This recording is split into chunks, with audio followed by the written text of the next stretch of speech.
Hey, welcome back to Dad Space, podcast for dads by dads.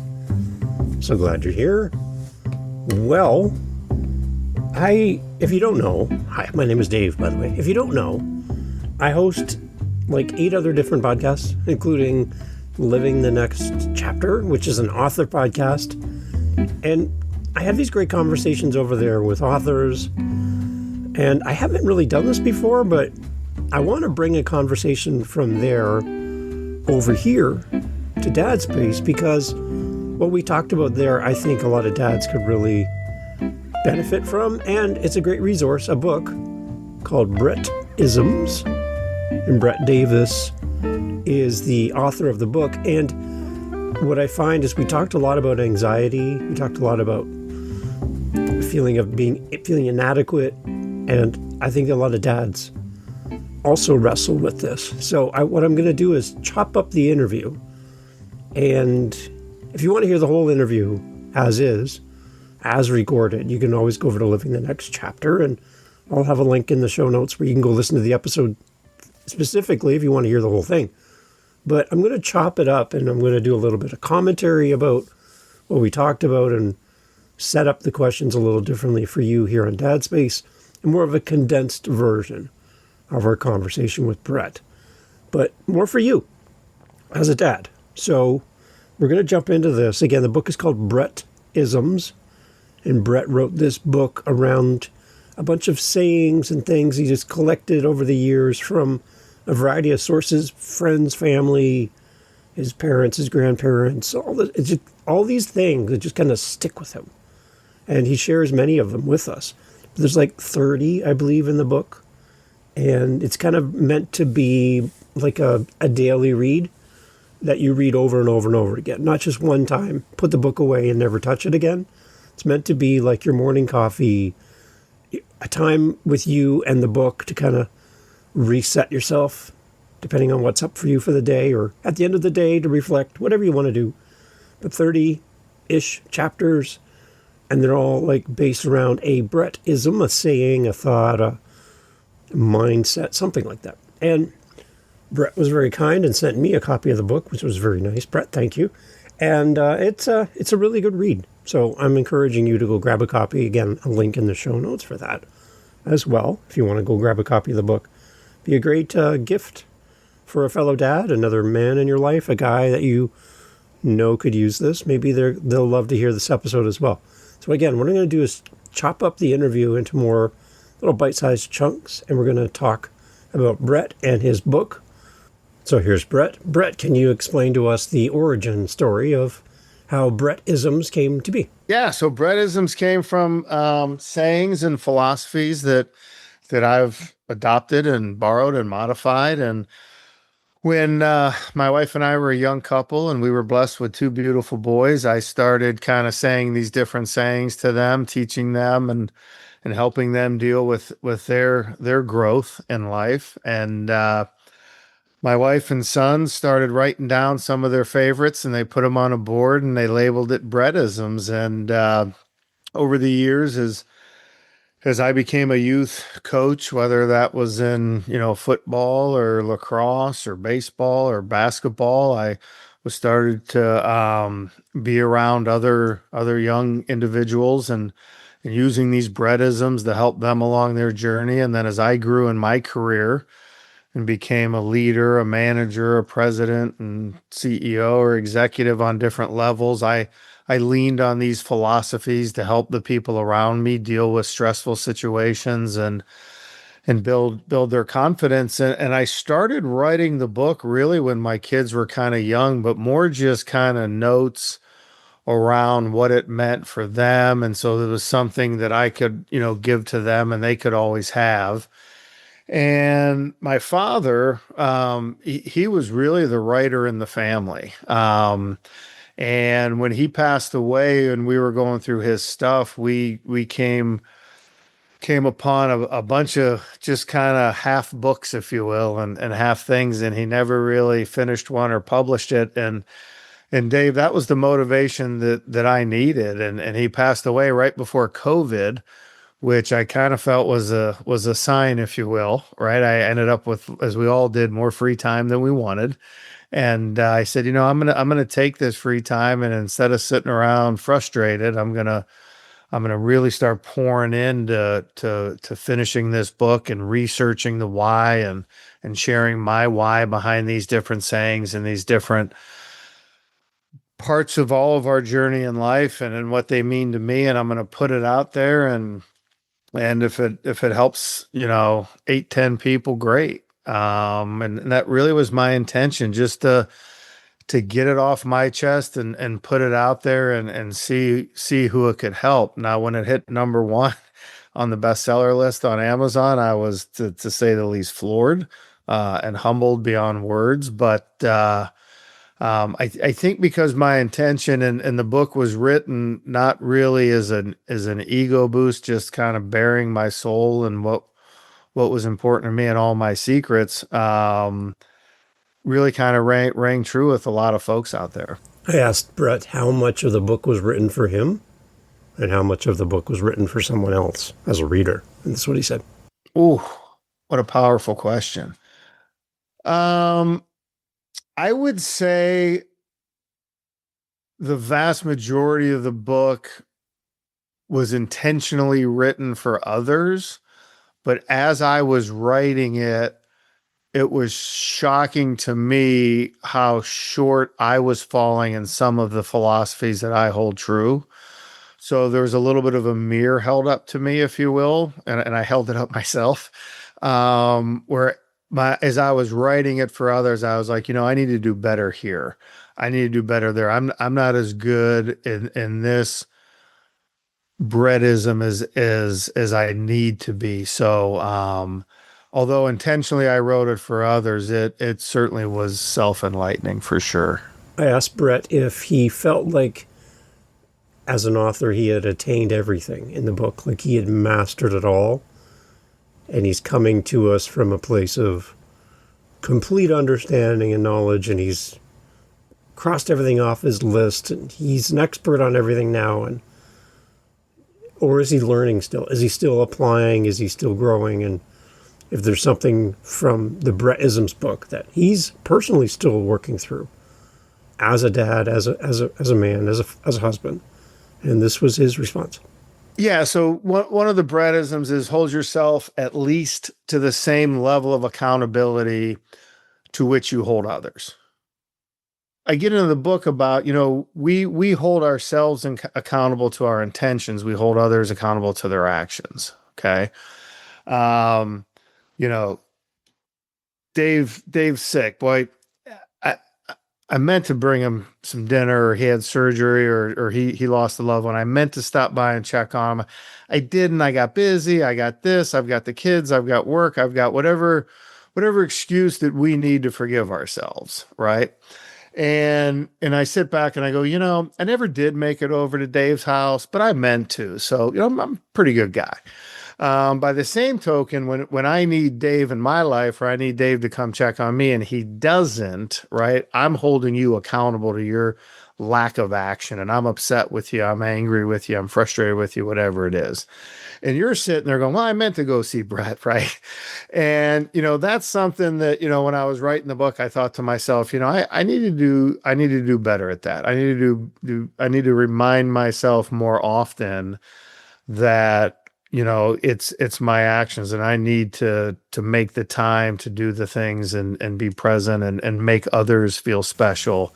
Bret talked about how putting a book out there in the world, how it really kind of messes with you, because it's a book, it's a living thing that's out there in the world for the world to respond to, read, critique, and take some confidence to do this. And Bret was pretty open about his own confidence in releasing the book and how he dealt with that. This is what he said. I talk a lot about confidence. I live a confident life, and I do have anxiety, but I've learned to manage it, right, through these sayings, through these Bretisms. But that doesn't mean that it's not still there, and it's not something I have to struggle with. And when that kind of wave of anxiety waved over me, once I knew that my soul was kind of out there bare for the world to see and read and learn about me. It was unnerving, but again, as the book has had success and the reviews have been great, and most importantly, the feedback from the readers has really been impactful to me. How many people it has touched and how many people it has helped. I was able to kind of say, you know what, for momentary panic, So my it question was to certainly you well worth it.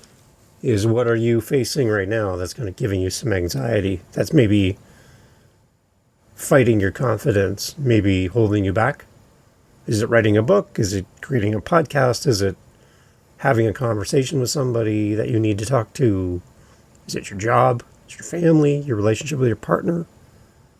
What is it that you're struggling with that's really, really, attacking your confidence right now? So for Bret, it was writing the book and releasing it to the world. What are you dealing with, and how is that impacting your own anxiety in life? Just think about it, and maybe there's something in this book that's going to help you. So Bretisms designed to help us live a life with more intention, with more direction in our life. Is that the idea of the book? I would certainly hope so. Um, and there's things in there. Really, there's 30 chapters, Dave, and the reason there's 30 chapters is because it was written to where you read one Bretism a day. So even if there's folks out there that aren't big avid readers, about 5-10 minutes a day, you get through a chapter and you marinate on that chapter. But I would say every chapter has a call to action or a call of being intentional, not only with your actions, but probably more importantly, with having conversations with yourself, right? To help realize what emotions you're feeling, you know, acknowledge those emotions, understand those emotions, just don't allow them to drive, right? It's actually the first chapter. I talk about that, about not letting your emotions take the wheel, understanding them, but learn how to harness them to where you're not lashing out at others. And, how many of us have gotten emotional, done or said something, and the next day we're like, oh, I wish I hadn't have done that, or I wish I hadn't have said that, or I hurt that person and that wasn't my intention. So, I would say every single chapter has, again, a call to action or some intentionality to it. So Bret, I want to focus in more on the anxiety side that you mentioned, and how this book is going to help people who are maybe dealing with that. I was watching an interview recently, and the guest said, instead of saying that I have anxiety, reframe it and say, in this moment, I'm anxious. It's not about anxiety having you. It's about, in the moment, I feel this way. And taking back a little bit of power from the idea that anxiety can actually own and control you in the moment. To talk a little bit about how Bretisms kind of talks about that and kind of expands on that as well. Yes, I mean, that's really well said. And I take that a step further. If I have an illness, right, a virus or the flu or the cold, right, instead of saying to myself or out loud to others, I'm sick, right, I say my body's fighting something, right? So it's the same type of philosophy. Instead of saying I'm anxious or I suffer from anxiety, you can say, hey, there are times I have anxious moments that I'm battling with, right? So to me, when it comes to anxiety is the noise in your head, right? That's where anxiety comes from, that inner voice, that noise in your head. And that noise in your head, almost always, 99.99999% of the time, has something to do with either the past or the future. And what that does is it robs you of the power of being present. So when you enable yourself the power of being present, just by design, your anxiety lowers. There's a Bretism and it says you can't trip over what's behind you. Okay. And so what that Bretism does is it releases you of your past. right? And the usually anxiety in the past either comes from something we did or said, or something that was done or said to us by others. Okay. So if it's something you did and you're still anxious about that in the past, then make amends, apologize, right? And don't repeat that same action. If somebody did something to you, and it's something so bad that forgiveness can't be given, or you don't have it in you, or they didn't apologize, or they didn't, offer to make it better, you don't have to forgive them, but you can sure let it go and not give them the power of allowing you to be present. By the same token, and this is something I've talked with my kids about since they were little, and they would get anxious about something coming up in the future, is I would sit them down and hold their hand and say, okay, let's put as much anxiety and as much stress and as much worry against this as we can. And we're going to do it together. And if we harness all the stress and all the worry and all the anxiety we can, do you think, no matter how much we throw at it, it's going to change what's going to happen in the future? And they usually laugh and go, no, it's not. Right. Tomorrow is going to come, and it's tomorrow's job to worry about tomorrow, right? Yesterday's gone. We can't trip over what's behind us.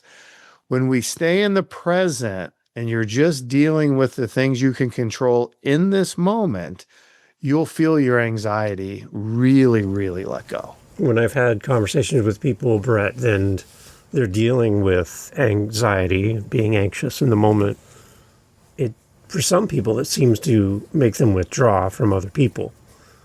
And they seem to go to their own place and just get away from people as they're working through what they're facing in the moment.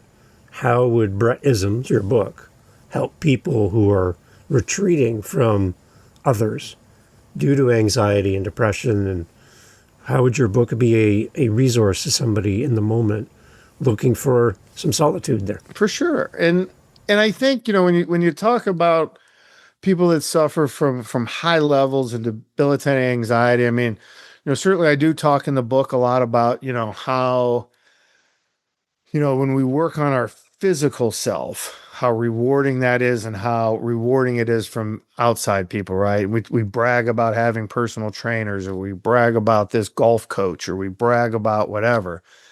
And I think, even more important is our mental health and leaning on that coach and getting that professional help that you need, right? I think, and I think this generation now's got it right? They'll talk openly about, hey, I've reached out for help for therapy because I do struggle with these things, and I lean on a life coach or somebody else, to kind of help me through, what I'm going through, with the same type of kind of intentional actions that we would, hiring a personal trainer. But, when it comes to the point of solitude with anxious people, and I've talked and helped coach through some people, they just get anxious in public, right? And there's a chapter in the book, a Bretism, and it goes like this: if we realized how little others noticed us when we were in public, we would be devastated, right? So we think that people are notice us and they like our shirt or our hat or our glasses or whatever. And if I trip or stumble or I drop something, we think everybody's going to talk about it all day, and nobody cares, right? Everybody's so involved in what they've got going on and looking and worried about themselves, they really don't notice us as much as we think they do. And I think it's important to realize that, embrace that, and just to go out and live your best life. I talk a lot about in the book that this life is not a dress rehearsal, right? This is it. This is our one chance to live our best life and give as much to others as we can and receive as much kind of love as we can in turn. So, to forgive yourself, to realize none of us are perfect, to just exhale and say, I'm dealing with things, but so's everybody else. And, when we realize that, there's another chapter in the book that says everybody's insecure, right? We all have insecurities. We all have that. The most, I'm a very confident, happy, positive person. It's taken me years and years and years to get that. I have my moments that I'm not, and I work to improve that. Um, but that's what this book is about is if I can get there, you can get there too. I was very anxious in my youth and had a lot of anxiety and just kind of practice these daily sayings to remind myself, hey, it's okay. Everybody struggles with these things. I'd like to think I'm special and unique, that I have these struggles and hurdles in my life. The older I get, the more I realize I'm not as unique as I thought I was. Everybody has hurdles that they have to overcome. And that's a good perspective to have in mind, that we're all dealing with something. We're not our own delicate flower that there's only one in the world. People you come across all the time are dealing with something in their own world that we have no vision to, and we would never know. So just keep that in mind.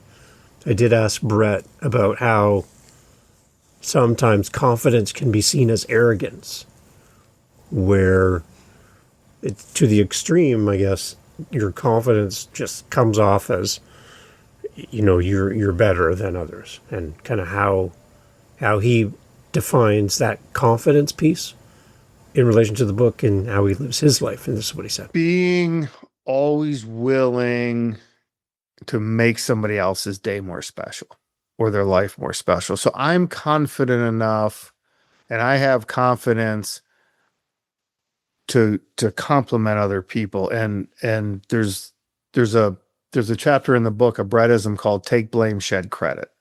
Okay.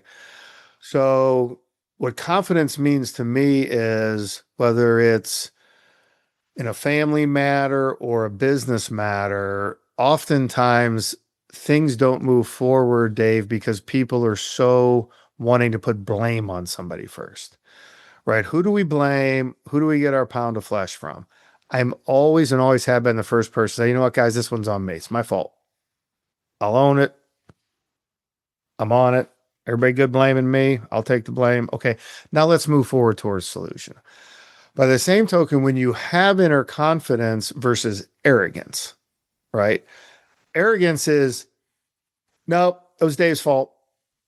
I told him, or even after the meeting, I told Dave he shouldn't have done that, right? Versus, no, Dave told me I shouldn't have done it, or Dave wasn't on board, but I pushed us forward and it was the wrong thing. Let's fix it. And by the same token, to me, confidence versus arrogance is shedding credit. So credit to me is a toxin. I can't get it off me fast enough. Now, I haven't come up with a good analogy because it sounds horrible. I'm trying to put toxins on other people, right?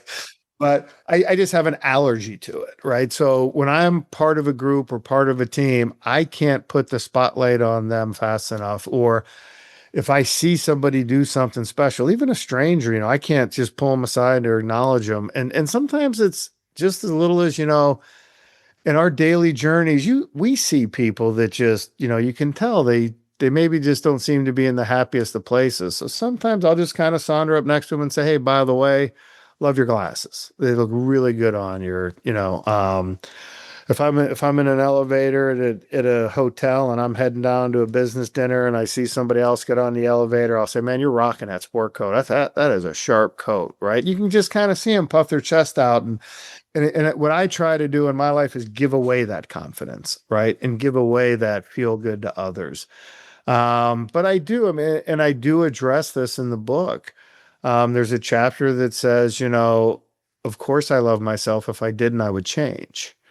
And I talk about the fear of coming across being obnoxious, but what I mean by that is, and when I say I love myself, I love where I am at this part of my journey, right? I feel like I'm in a good place. I'm not ahead of the game, but I'm not behind. I have ways to go, and I'm still learning and I'm still growing. But where I sit today, I'm proud of who I am, and I love who I am. And once you start saying to yourself, okay, if you don't like yourself, you can't love others. You can't give away kindness and love to strangers, right? You can't. we all see it. We all know those miserable people. And what do we talk is, oh, they're just insecure. That's why they're picking on you, or she snapped at me because she's in a bad mood, or whatever the reason is. And so I really tell people, say, it's okay to look in the mirror and say, you know what? I'm flawed, I'm imperfect, but where I'm at right now and how I treat others and how I interact with others, I like who I am. I think we all need permission to say it's okay to get there. I like the reference to the elevator. That's really good. I've seen people on TikTok, for example, randomly complimenting people in real time in public, and they have no idea how to respond in the moment when somebody's saying nice things about them and how they look and their clothes and how they carry themselves, and they seem to be all confident, and they're just like, wow, you're Right. just an amazing person. And just the bewilderment on their faces when they get that kind of interaction. Yeah. So going back to the elevator, I think that's really cool. Yeah, and I'm also conscious too, and this is really, really hard. I think with technology and the cell phones and all the cool things we all have access to, we've kind of lost some of that kindness to strangers, just random kindness to strangers.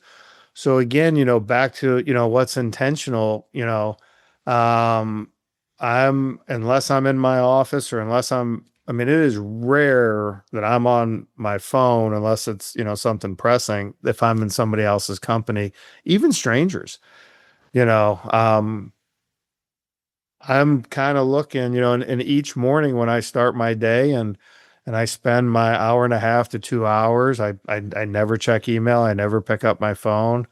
I get up and I go for a walk and I think and I pray and the last thing I ask every morning is to put me in a position to make somebody else's day special. And then when I do that in the morning throughout the day, I'm intentionally looking for that opportunity. And it's not earth shattering every day. Sometimes, to your point, it's just as simple as paying somebody a compliment, holding the door open, telling them they, have a great day. It does, it's not always earth shattering stuff, but it does start to snowball on itself for sure. I told Brett about an example that happened. I was out running around doing errands or whatever, and I was in the parking lot, and a guy pulled in with a beautiful Jeep pickup truck thing, the combo thing. Nice gray color. It was just gorgeous. You could tell it was brand new. And he was having a hard time parking it in the parking spot correctly. But when he got out, he just looked back at it with admiration, like he's really admiring this vehicle. And in the moment, I'm like, as an introvert, I'm like, oh, I don't want to do this. But I had a nudge to just be nice, Dave, and compliment the guy on his new truck. Like, you can tell he's proud of it. So say something. And we're like kind of walking towards each other. He's coming towards me and I'm coming towards him. I could have easily turned my attention and my gaze somewhere else and just continued doing my thing. But I just, in the moment, I'm like, fine. I'll compliment him. I'm having an argument with myself in that microseconds as he's walking towards me. And I just said to him, man, I love your truck. Is it new? And the smile that came over his face in that moment, like, it was like he just wanted to be able to talk about this truck. And I thought in the moment, I'm thinking, it's not that big of a deal. I feel awkward as an introvert, kind of sparking a conversation with a stranger in the parking lot about a vehicle. But I put myself out there in that moment, similar to what Brett's talking about in his book and in this conversation.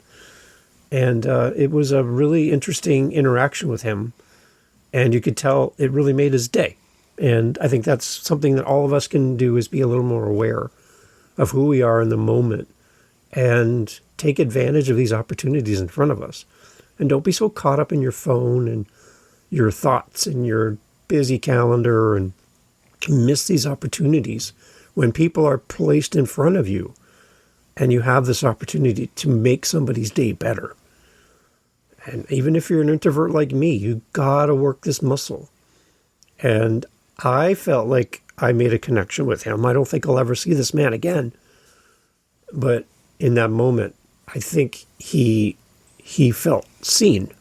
And in our world today, I think there's a lot of, even though we're so connected with each other, I still think we're so unseen in real life. And we live our life virtually, but we don't know how to interact with people in public, in real life.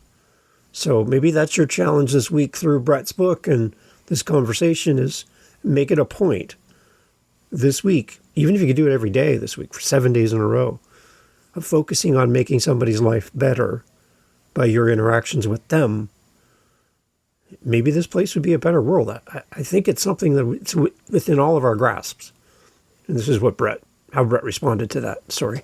Yeah, and he's worked hard for that, and it could have been his dream truck. And again, the thing I love about that story, back to our earlier conversation, you thought about it and you could have not said anything and walked away and said, you know what, I meant to, so I'm a good guy.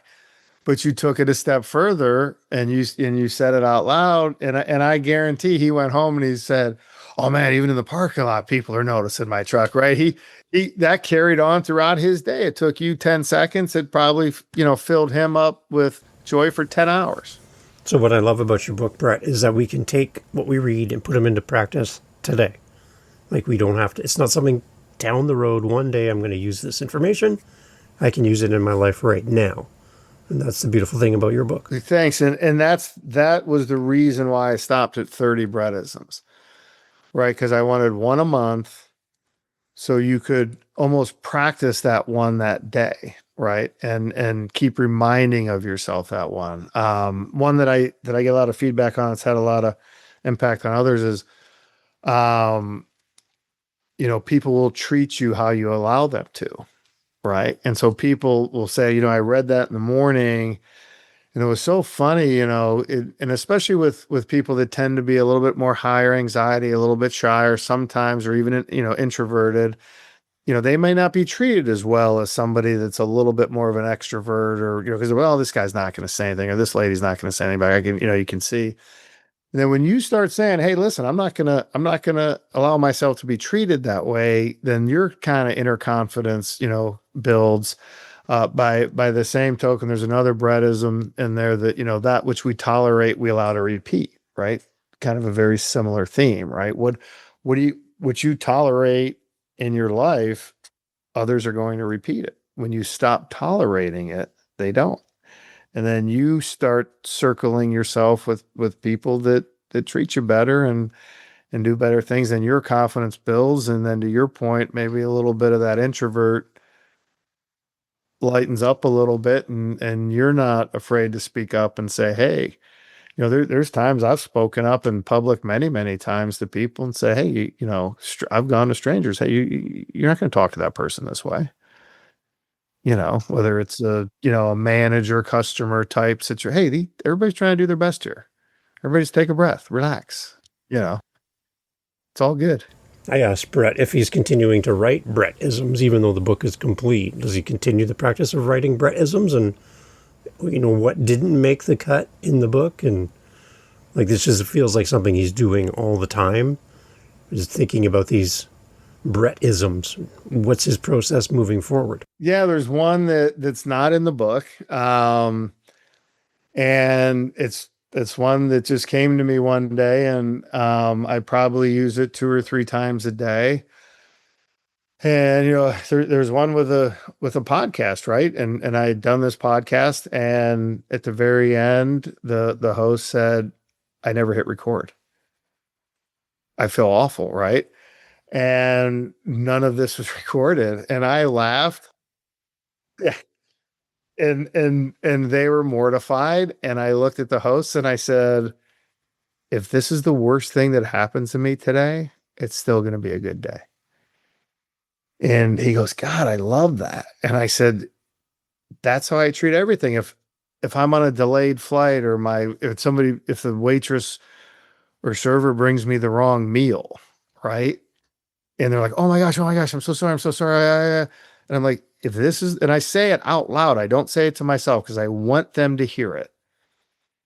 If this is the worst thing of all the things that can happen to me today, if this is the worst, it's still a pretty special day, right?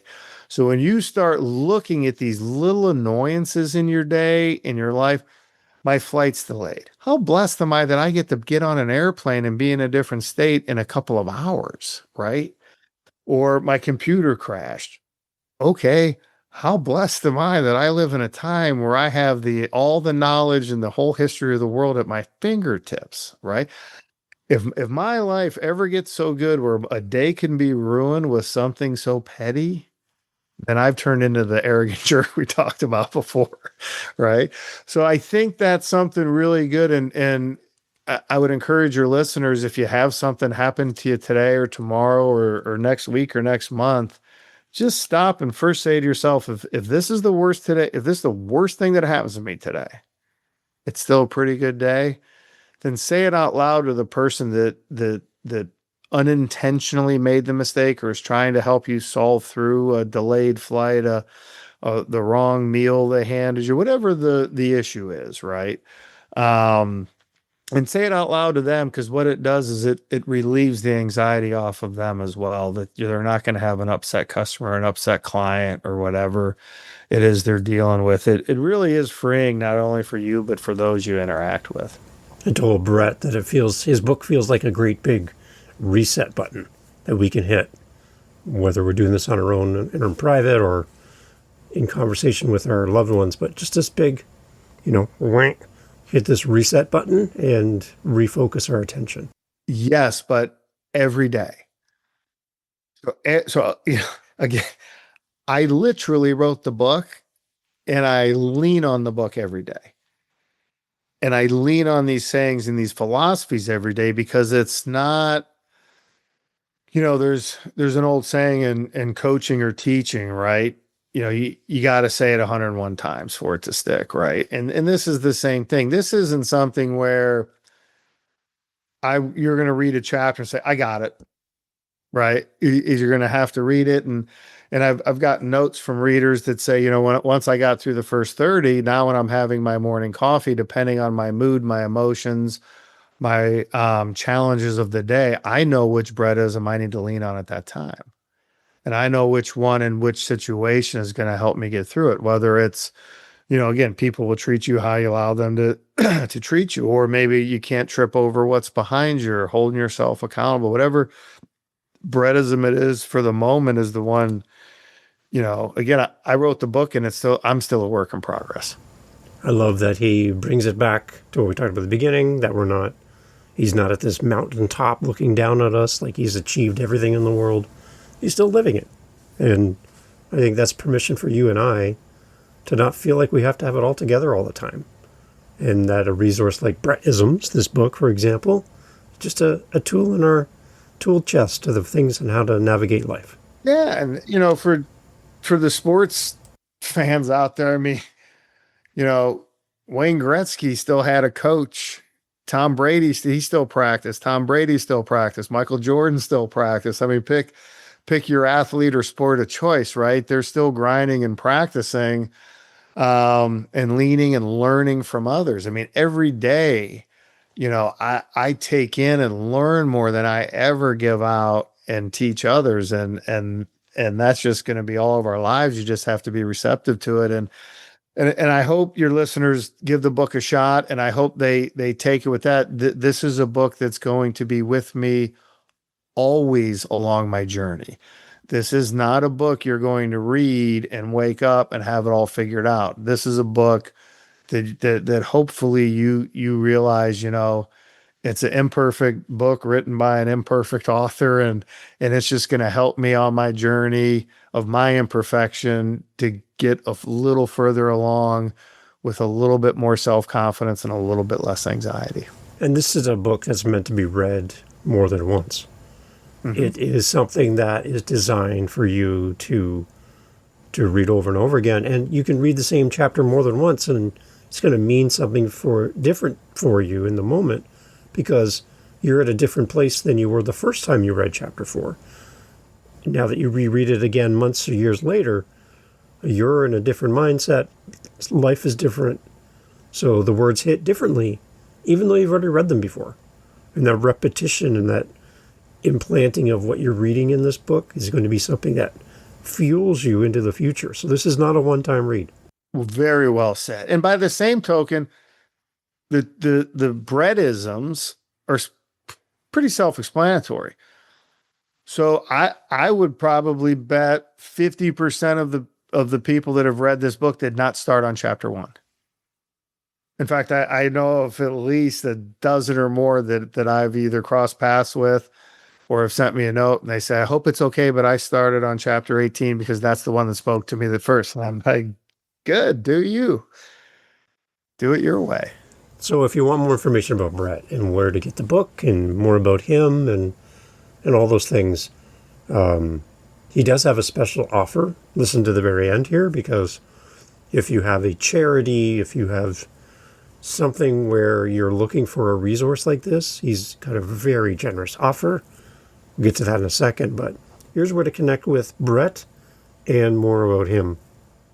Here's his details. Yeah, so bretisms.com, and it's Bret with one T, Bretisms.com. Or you can email me at bretisms@gmail.com. The book's available on Amazon, Barnes & Noble, some local bookstores and stuff have it. So yeah, all those things are the best way to get in touch with me. Thanks, Bret, for being part of the show. And again, he has one special offer. So I'm glad you're still here because you're going to love this. Bret, tell us about what else you do for people. If any of your listeners are part of an organization, whether it's a kind of a Big Brothers, Big Sisters, or, any type of charitable thing, or even a teacher that reads the book and said, man, I think my students would really benefit from this. You can reach out to me. The royalty from the book go toward donating books, not toward myself. So you can email me and say, hey, Bret, can you send me 5 books, 10 books, 20 books? 20 is usually about the limit. Don't ask for 1,000. But I pay shipping, handling. I pay for all that. You just say, hey, I work with this, maybe a home for, whoever, whatever group of folks are in need, or a halfway house or a rehab facility, and you think that this book can have a positive impact on some people you're involved with, just send me an email with about how many books you'd like and a good name and address, and those will all be 100% donated. There you go. Well, that's beautiful, Bret. I love that you're putting this into more hands. It's going to help a lot of people. If you're a coach, for sports, any of that, counselor at a high school, any of that stuff, you're looking for a great read, something that'll help a lot of people, reach out to Bret. I know he'd love to hear from you. Bret, thank you so much for being part of the podcast. Thank you for a great book and making time to be here with us. I really appreciate you being on the show. You're welcome, Dave, and thank you again. As a fan of the show, it's an honor to be a guest. Appreciate it. So, Bretisms, everybody go grab a copy of the book. Again, all the links in the show notes. As always, that's how we do things. And kind of my wrap-up thoughts for us here on Dad Space.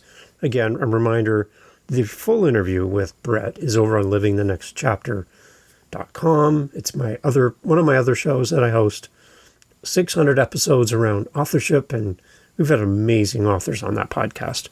So much great content over there that really translates really well over here to Dad Space. So I really encourage you to go check it out and go see some great books that can really help you.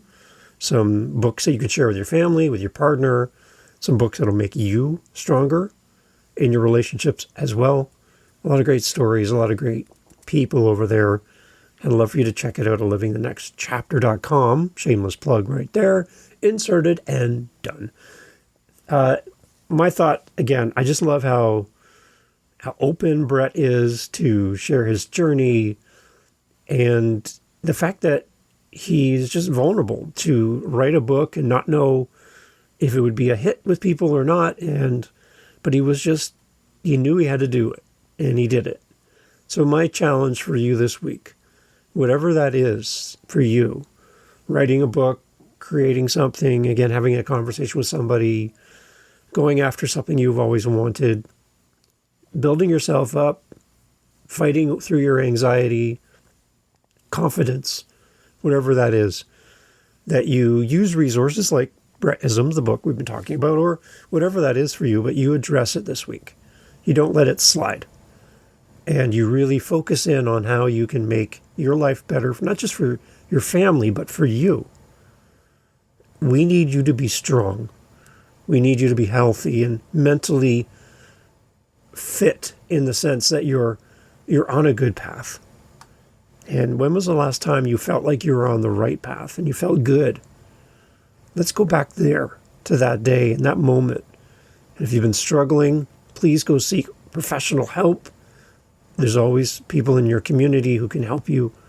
Quick Google search wherever you live will bring people into your world that can help you. But the thing you can do for yourself is pour into your life something that fills up your cup, right? Music, entertainment, movies, television, golf. All these things are great on their own. There's nothing wrong with them. But having something that fills you up and makes you stronger and builds you up from the inside out, like a book, a podcast, a conversation, that's something I would love for you to go after this week. So let me know, dadspace.ca. If you're going to grab a copy of Bret's book, I'd love to hear your thoughts. And please leave a review for Bret as well, because I know he'd love to hear your thoughts as well.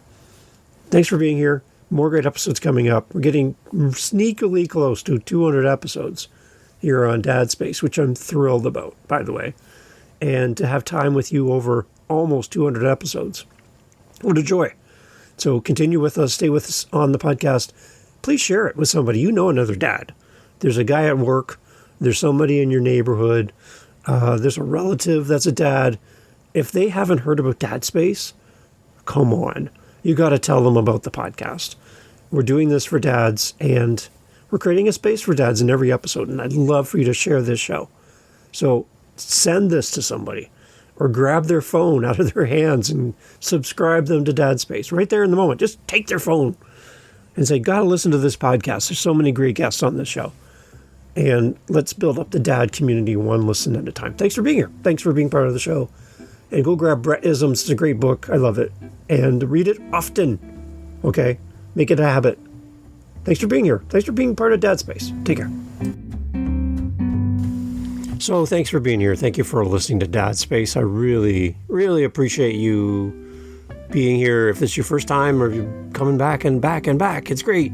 Now, I am on a mission to talk to as many dads as I can through the show and connecting with you. You get to hear my voice by pressing play. I want to hear your voice by going to dadspace.ca and leaving me a voice message. I'd love to hear from you. And I'm on a mission to talk to 5 dads every month. 5 dads. 30 minutes maybe, tops, where we get together and just talk about maybe what you're getting out of the podcast, maybe how I can serve you in the content or with guests or topics, and just to hear from you. To hear from you as a listener would be outstanding. So go to dadspace.ca. There is a link right there where you can click on it and you can jump into my SpeakPipe link. It leaves a voice. You can leave a voice message, which comes to me in an email. I can respond to you directly in voicemail, or I can have you maybe even come on the show as a guest. It's completely up to you, whatever you feel comfortable with. But I'm here for you, and I'm so grateful that you're still here listening to this. So go to dadspace.ca and either let's get you on the show, or let's you and I sit down with the calendar invite on my website, and let's just have a conversation. One dad to another. Thank you for listening. And thank you for being here. Take care.